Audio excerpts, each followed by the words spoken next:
Paalala muli ng mga otoridad, magdoble alerto ngayong Kapaskuhan dahil naglipa na ang mga kawatan. Sa Maynila nahuli kam ang pagnanakaw sa isang e-bike. Yan ang unang balita ni Bea Pinlac. Naglalakad ang lalaking ito sa may Bambang Street, Tondo, Maynila at tila may minamanmanan siya sa malayo.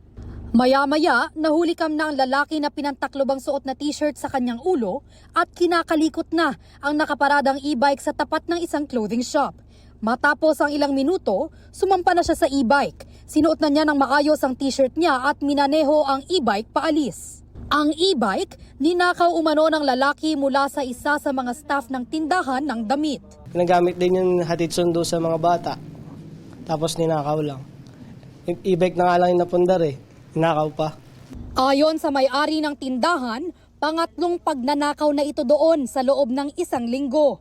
Duda niya, mukhang naging customer pa nila ang lalaking tumangay sa e-bike. Nakasuot po siya ng paninda namin eh. Parang minanmanan niya muna yung e-bike. Dinoble-check niya muna kung siguro kung anong oras nawawala yung tao na pinaparada yung e-bike. Kaya alam niya na agad yung pupuntahan niya eh. Talamak daw ang ganitong mga insidente sa tindahan nila, lalo na't nalalapit na ang Pasko. Huwag silang manginayang mag-invest ng CCTV sa shop nila. Maging alerto sila kasi napakarami talagang ngayon pagdating ng December ng awatan. Nai-report na raw nila ang insidente sa mga opisyal ng barangay na sinusubukan pa namin makuhanan ng pahayag. Ito ang unang balita. Bea Pinlac para sa GMA Integrated News. Gusto mo bang mauna sa mga balita? Mag-subscribe na sa GMA Integrated News sa YouTube at tumutok sa unang balita.